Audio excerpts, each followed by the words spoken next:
बिस्मिल्लाहिर्रहमानिर्रहीम, अस्सलाम वालेकुम। आप इंटरनेशनल प्राइम टाइम न्यूज़ देख रहे हैं। आप जानते हैं कि ईरान की जौहरी ताकत के ऊपर बात हो रही है और यूरेनियम पे बात हो रही है। बात करनी है इसके ऊपर। इसके अलावा अब बहुत ही ओपनली इसराइल के भी जौहरी ताकत के ऊपर बात हो रही है, और अगर ये चीज़ हो जाती है तो इस पर क्या इम्पैक्ट होगा जो ईरान की जौहरी ताकत है।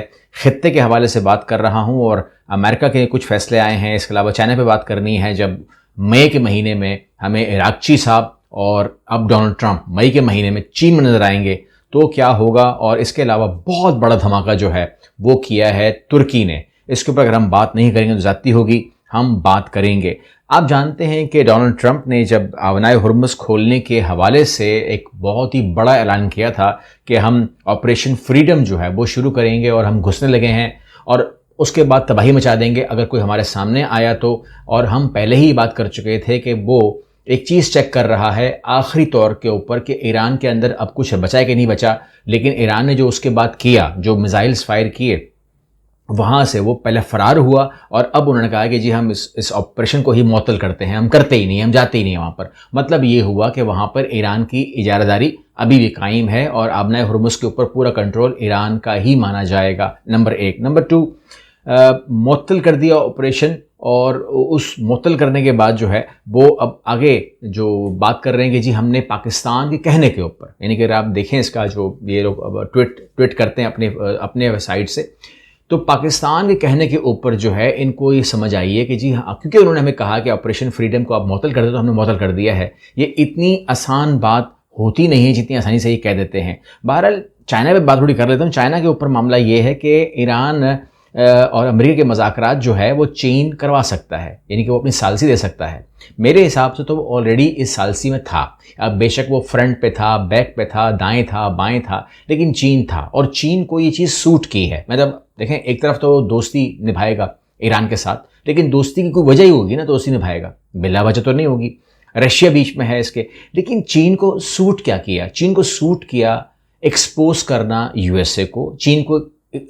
चीन को बहुत ज़्यादा फ़ायदा मिला इस बात से कि इसके पास क्या ताकत है, क्या चला सकता है, वो मुझे कितना टफ़ टाइम दे सकता है। तो यहाँ पता लग गया कि अमेरिका किसी को टफ़ टाइम देने की पोजीशन में अब रहा नहीं है। वो सिर्फ टाइम दे सकता है मगर वो टाइम टफ़ नहीं होगा। वो किसी को भी इंगेज कर सकता है मगर वो टाइम टफ़ नहीं होगा। अगर आपने रेजिस्ट किया तो उसका ऑपरेशन फ्रीडम कैंसिल भी हो सकता है, उसकी जंग ख़त्म भी हो सकती है। यहाँ पर जाहिर सी बात है कि अगर ये जंग वैसे भी 2 माह आगे निकल जाती है तो उसको फिर अपने कांग्रेस से उसकी अप्रूवल दरकार होती है और वो अप्रूवल उसको मिलती नज़र नहीं आ रही है। तो अगर वो अप्रूवल नहीं मिलती है तो जो इसका ऑपरेशन फ्यूरी था वो चल नहीं सकता। अब अगर वो चल नहीं सकता तो आपको जंग बंद करनी पड़ेगी। जंग तो खैर बंद हो ही गई है, उन्होंने कह दिया कि हम ऑपरेशन फ्यूरी ख़त्म कर रहे हैं। लेकिन अगर वो बढ़ाते आगे तो कांग्रेस में आता, कांग्रेस में ये फेल हो जाता, क्योंकि हमें ये इलेक्शन के अंदर भी, नवंबर के अंदर भी डामाडोल है। जहाँ जितने गैस के प्राइसेस बढ़ रहे हैं, जितनी महंगाई बढ़ रही है, जितना अमेरिका में लोगों पर प्रेशर आ रहा है, टैक्सेस का प्रेशर आ रहा है, ऑयल प्राइसेस का प्रेशर आ रहा है, वो नाकाबिले यकीन है। और दुनिया भर में जो एक डिग्रेशन हो रही है ना, बहुत ज़्यादा लोग उसको बुरे बुरे अंदाज में बात कर रहे हैं और अमेरिकन खुद तंग है ना इससे। एक तो होना कि अमेरिकन बोले कि नहीं ये हमारा सदर अच्छा है, वो खुद कह रहे हैं कि ये क्या हमारे माथे लग गया, क्योंकि ये हमें देख ही नहीं रहा, ये देख रहा है इसराइल को, इसराइल के मफाद को देख रहा है। उनका ख्याल ये है, अमेरिकन का ख्याल ये है। अब वो क्या देख रहा है तो आप ये देखिए कि जब ईरान एटम बम ना बना ले, इसके ऊपर आप जंग कर रहे हैं, उसी खित्ते के अंदर एक मुल्क ने एटम बम बना लिया है और आप उसे छुपा रहे हैं। तो ये कितना ही डबल स्टैंडर्ड है जो अमेरिकन कह रहे हैं कि आप ये कब तक करेंगे, और वो कहते हैं कि अब हमसे छुपाए ना छुपे, अब हमको बताना ही पड़ेगा दुनिया को। इसराइली जौहरी प्रोग्राम एलानिया तस्लीम किया जाए। डेमोक्रेट अरकान का ट्रंप से इंतजामिया से मुतालबा, यानी कि डेमोक्रेट कह रहे हैं कि उनका प्रोग्राम तो मौजूद है, उनके पास एटम बम मौजूद है, जौहरी ताकत मौजूद है। वो एक जौहरी ताकत है, सन 1950 में स्टार्ट किया था और सन 1960 के अंदर वो जौहरी ताकत बन गया था। ठीक है ना, ये पूरे के पूरे डॉक्यूमेंटेड है, रिकॉर्ड के ऊपर है। तो वो कहते हैं कि अब हम जब लोग पूछते हैं एज अ डेमोक्रेट, हमसे जब लोग पूछते हैं कि भाई आपके ख्याल में इसराइल एक एटमी पावर है कि नहीं है, कहते हैं हमारे पास बोलने के लिए मुंह ही नहीं होता। क्योंकि अमेरिकन जो है वो नॉर्मली अगर आप उनका बिहेवियर, आम बिहेवियर देखें तो वो झूठ बोलते हुए थोड़े से उनको अच्छा नहीं लगता झूठ बोलना। ठीक है ना, तो वो कहते हैं कि जी हम इतने कह सकते हैं कि जी हमें नहीं पता।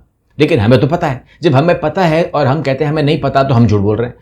हमसे झूठ बोला जाता नहीं है। तो यहाँ पर सूरत हाल है कि उन्होंने खत लिख दिया कि भाई एक बात तस्लीम कर लीजिए कि आपका जो अलाय है मशरिक़ वस्ता के अंदर, वो इकलौती एटमिक पावर है उस रीजन के अंदर, मानना पड़ेगा आपको। लेकिन अगर ये चीज़ अभी अनाउंसमेंट हो जाती है, जो कि गले में छुरी आ गई है, तो ईरान को आप कैसे कहोगे कि अपनी जो अफजुदा यूरेनियम है उसको आप हमारे हवाले कर दीजिए।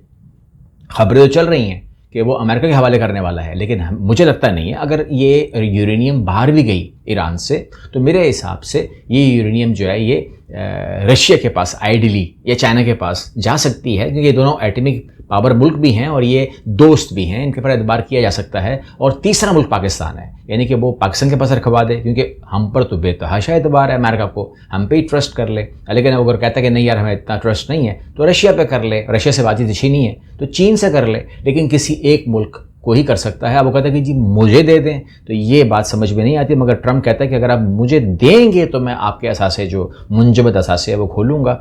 ये ज़्यादती है, आप उसको ब्लैकमेल तो ना करें। तो ये तमाम चीज़ें जो हैं इसको भी देखना होगा। थोड़ा सा आगे बढ़ जाते हैं और हम आगे बात करते हैं ट्रम्प के हवाले से कि वो मिलने जा रहे हैं जी चाइना के अंदर, और कहते हैं कि Trump confirm May meeting with Xi Jinping as Iran war forces जो है ना पोस्टपोनमेंट हो गई है। ये तमाम चीज़ें हो रही हैं और जो बात होने लगी है वहाँ पर वो ये है कि Trump Xi Jinping likely to discuss Taiwan next week. US कह रहा है कि हमें ताइवान में बात करनी है। हमें जो भेजा है ना प्रपोजल कह रहे हैं, कुछ भी कह लीजिए, कि भाईजान इन पॉइंट से बात होगी, ईरान पे बात होगी, हमें पता है, हमसे ताइवान पे बात होगी, उन्होंने बता दिया ताइवान पे बात होगी। ताइवान जो है वो वाहिद अड्डा है यूएस का उस रीजन में जहाँ पर आप कहते हैं कि जहाँ चाइना के करीब पड़ता है, और चाइना को कंट्रोल करने के लिए या उसको डराने के लिए या उसके ऊपर अपना असर रसूख कायम करने के लिए, अपना जो भी कह लीजिए पंजा दिखाने के लिए ताइवान इज़ अ पॉइंट। लेकिन अगर आप ईरान को नहीं कैटर कर सके, जो कि दुनिया ने देख लिया है, और आपकी बातों का वज़न नहीं रहा, हम तबाह कर देंगे, बर्बाद कर देंगे, सफ़ाई हस्ती से मिटा देंगे, आपकी जो पूरी की पूरी हिस्ट्री ख़त्म हो जाएगी, यानी कि पूरी की पूरी हिस्ट्री ही मिटा देंगे, ईरान का नाम ही मिटा देंगे। ये तमाम बातें करने के बाद आप जिस तरीके से अपनी चीज़ों को बचा रहे हैं, यानी कि अगर आपको मिसाइल लग भी जाते हैं तो लोग आपसे कहते हैं कि आपको तो मिसाइल पड़ गए, तो आप जवाब देंगे? कहते नहीं कोई तो इतना सीरियस थोड़ी मारा है उन्होंने, 2 मिसाइल मारे बस, आप तो गुस्सा ही कर गए हो। तो ये तमाम चीज़ें जो हैं नज़र दिखा रही हैं कि अगर आपको आप में पावर होती तो आप 2 मिसाइल का जवाब जो है 10 मिसाइल से देते।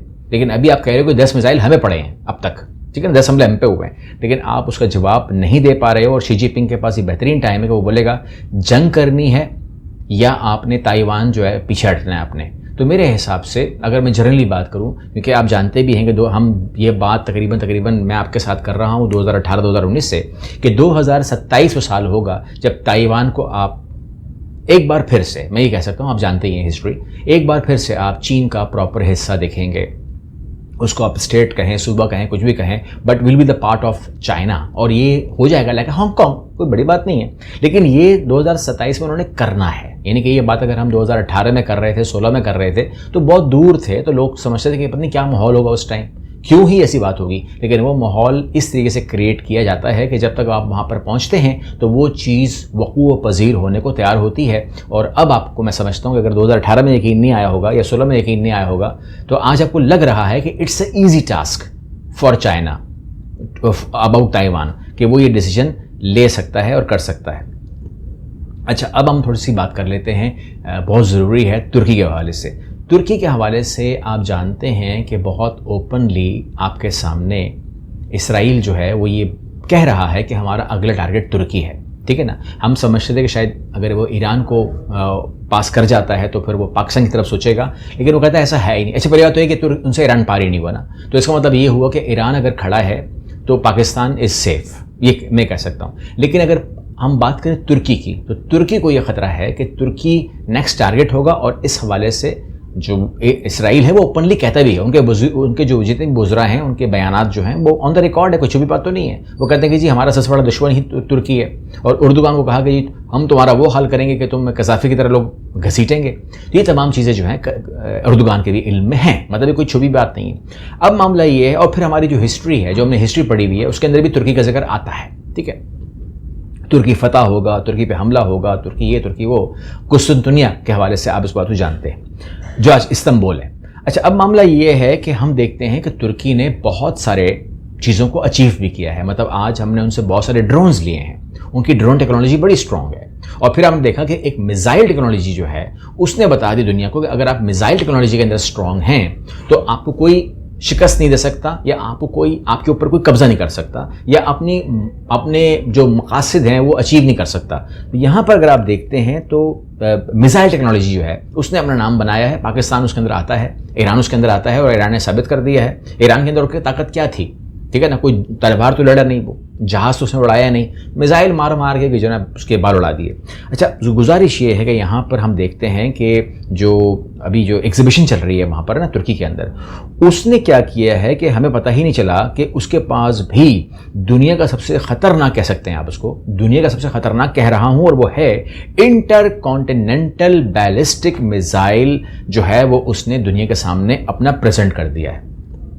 अब ये जो मिसाइल है ये अपना एक स्टेट ऑफ आर्ट है, ठीक है ना। इसके अंदर एक रॉकेट नहीं लगा हुआ, पहली बात, इसके अंदर 4 रॉकेट लगे हुए हैं। तो सोचिए कि इसकी जो स्पीड है वो कितनी मल्टीप्लाई है, यानी कि आवाज़ से जितनी देर में मेरे अल्फाज मुंह से निकल रहे हैं और वो किसी दूसरे बंदे तक पहुंच सकते हैं, उस फासले से भी 25 गुना ज़्यादा, 25% ज़्यादा जो है, 25 गुना ज़्यादा, 25% नहीं, 25 गुना ज़्यादा जो है वो ये जो बैलिस्टिक मिसाइल है इंटरकॉन्टिनेंटल, जो वॉरहेड लेके जा सकता है, जिसके अंदर 3000 किलो का बारूद आ सकता है या वॉरहेड आ सकता है, ये वो कैरी करेगा। और ये इंटरकॉन्टिनेंटल का मतलब होता है कि एक बर्रे आज़म से दूसरे बर्रे आज़म को हिट करना। अब इसकी जो रेंज है, उस रेंज के अंदर क्या क्या आ सकता है वो तो समझ लीजिए कि इंटरकॉन्टिनेंटल है, तो इसराइल का तो मसले कोई नहीं रहा, और बाकी जो ममालिक हैं वो उसको कैलकुलेट कर लेंगे। लेकिन ये बात वाज़ेह हो गई है कि इसराइल, मैं आपको खबर दे रहा हूँ, वो ये है कि अगर इसने ये बनाया है और ये वॉरहेड्स की बातें कर रहा है, ये तमाम चीज़ों की बातें कर रहा है, तो वो जो एक गुफ्तगू होती है, जो गुफ्तगू मैं नहीं करता नॉर्मली, मैं करना भी नहीं चाहता, लेकिन मैं फिर भी ये आपको बता रहा हूँ क्योंकि मैंने ये सुना कि वॉरहेड लेके जा सकता है तमाम चीज़ें। तो यहाँ पर मुझे जो ख्याल आता है वो ये आता है कि इसमें कोई शक नहीं है। और फिर हमने इस वीडियो में जिक्र किया इसराइल का भी कि वो भी एटमी पावर है, मगर वो बता नहीं रहा। तो दुनिया में 9 पावर्स नहीं है, इसका मतलब ये हुआ 9 एटमी पावर्स नहीं है दुनिया में। अगर कमो पेश आप कैलकुलेट करें तो हमको नज़र आता है कि 20 से 25 ममालिक जो हैं, जिसमें साउथ अफ्रीका भी आम आता है, लेकिन वो है, कह तो नहीं रहा, ठीक है ना, हम तो अब जानते हैं, हम तो अब ये बात कर चुके हैं। तो तकरीबन 20 से 25 ऐसे ममालिक हैं जो एटमिक पावर बन तो चुके हैं, ना तो वो मानते हैं और ना वो बताते हैं, क्योंकि उसको पता है कि जब हम बताएंगे या मानेंगे तो फिर हमारे ऊपर सैंक्शंस तो लाजमी लगेंगी, सैंक्शंस के बाद ही कुछ और नई बात शुरू होगी। तो यहाँ पर तुर्की के बारे में मालूमात मुझको नहीं है, लेकिन ये जो बातें हो रही हैं, या इंटरकॉन्टिनेंटल बैलिस्टिक मिसाइल, इसे सिर्फ मिसाइल तो नहीं ना मारना होता, इससे कोई काम ही होगा, लेकिन ये एक स्टेट ऑफ आर्ट है कि इतनी बड़ी बला जो 3000 किलो, मतलब यू कैन इमेजिन कि ये क्या चीज़ होगी। और इस बात को यूं करके कहना कि अगर ये मैं एक ही छोड़ दूं तो इसराइल जैसा मुल्क, उसे मिसाल दी है कि इसराइल जैसा मुल्क के लिए एक काफ़ी है, मतलब एक ही डोज काफ़ी है, और ये लपकते झपकते ले काम करता है, यानी कि इसको रोकने भी क्या आसान होगा, इसको इंटरसेप्शन क्या आसान होगी इसकी, अगर ये छोड़ेंगे तो, जो कि है ही बैलिस्टिक, जिसकी स्पीड है ही 25 गुना ज़्यादा आवाज़ से भी, तो उसको अगर आप इंटरसेप्ट कर भी लेंगे तो उसका 3000 किलो बारूद जो है वो हवा में तो नहीं, ऊपर तो नहीं चला जाएगा ना, आना तो नहीं चाहिए। बहरहाल इसके बारे में कुछ कहना कबल अज़ वक्त है, लेकिन जो तुर्की है उसकी तैयारी बता रही है कि अगर आप तैयार हो रहे हैं जंग के लिए, हमला करने के लिए, तो जान जाइए कि हमारे पास है क्या क्या। तो ये जो चल रही है ना एग्जीबिशन, ये बता रही है कि तुर्की को आप जो समझ रहे हैं शायद वो रहा नहीं है। तुर्की को अगर आपने डील करना होगा तो गज़ा समझकर या इराक समझकर या कोई ऐसा लेबनान समझकर के आपको नहीं डील करना होगा, तुर्की को आपको डील करना होगा मेरे हिसाब से, कि इसके बाद आप शायद उसको तरफ जाए भी ना, जो आपको ईरान ने डोज दी है। अगली वीडियो मिलते हैं, अल्लाह हाफ़िज़।